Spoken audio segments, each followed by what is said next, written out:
Hello and welcome to WAPS TV, TV to die for from Will and Probate Services. I'm Nick Ash and today I'm going to be looking at the 10 most important things that you can do with your will.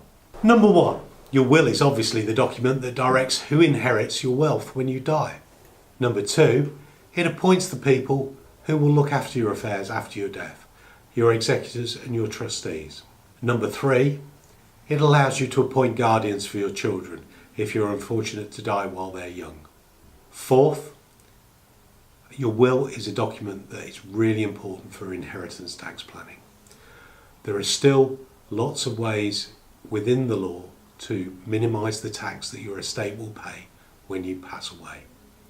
Your will is a really critical part of that planning. Number 5, ensure your children benefit from what you leave behind. More and more of us these days are in blended families where there are children from more than one relationship. Quite often, after a first death, a spouse will remarry and their new partner will benefit from what you left behind. So making a will to make sure your children benefit no matter what happens is really important.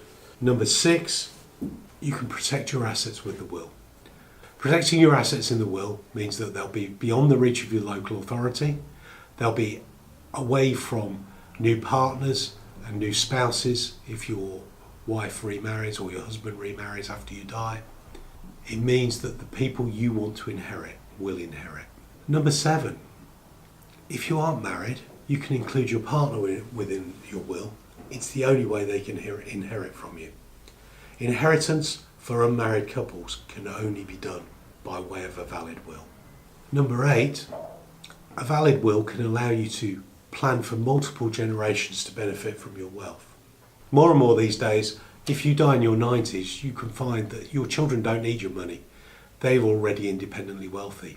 Even your grandchildren may well not need to inherit from you. So we can be looking at great-grandchildren or great-great-grandchildren, some of whom might not even be born. With the right sort of will, you can ensure that your estate can be distributed across the next 125 years to relatives you don't know, but who will appreciate what's left behind for them. Number 9, your will is a great way to make sure your funeral is right. You can plan your funeral in your will, you can give your executors the help they need to make sure the funeral that you get is the funeral that you would have wanted. And finally, number 10, it's not nice, but sometimes we have to exclude people. Sometimes there's a family member who has become estranged or has alienated themselves from the family. And your will is a document that can be used to exclude them from benefit, as well as including those that you want. Thanks for watching. Hopefully that was useful for you. If you want to find out more about what we do or more information about this video, you'll find it on our website. You can follow us across all the normal social media platforms. Please get in touch.